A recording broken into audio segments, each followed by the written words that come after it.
We know that Iran has been conducting exercises lately. Any action against Israel will be answered with a very harsh response.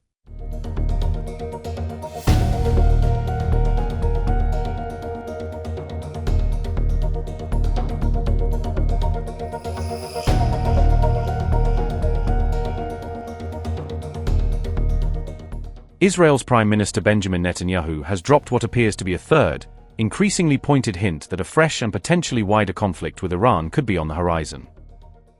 On December 24, Netanyahu's office released an AI-generated video clip, timed deliberately to mark 6 months since the intense 12-day Iran-Israel war that shook the region.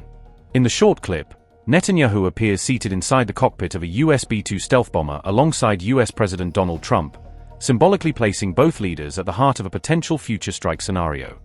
The two leaders are shown flying over a grid of low-lying buildings set in an unidentified desert landscape, both wearing dark sunglasses to project a calm, controlled and almost cinematic show of power. Netanyahu's office shared the video with a loaded caption, "On our victory lap," turning the post into a provocative message that suggests confidence about past operations and readiness for what may come next.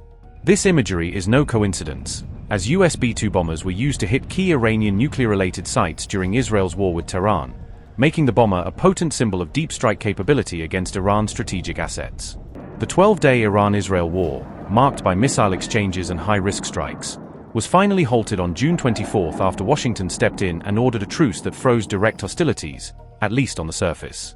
Significantly, this AI video marks the third time in just a few days that Netanyahu has publicly alluded to Iran, reinforcing the sense that Tehran remains his primary strategic fixation.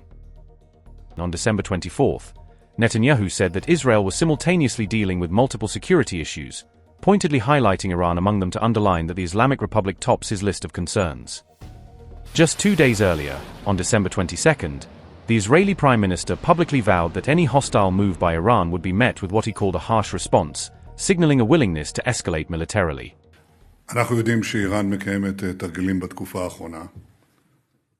We know that Iran has been conducting exercises lately.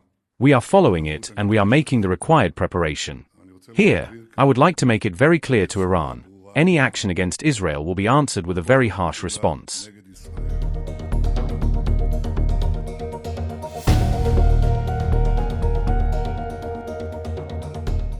Donald Trump and Benjamin Netanyahu are scheduled to hold an in-person meeting in the United States soon after Christmas, adding urgency to speculation about coordinated plans on Iran. During this meeting, Netanyahu is expected to brief Trump in detail on Iran's rapidly advancing missile program, stressing how Tehran has managed to rebuild capabilities even after the June war.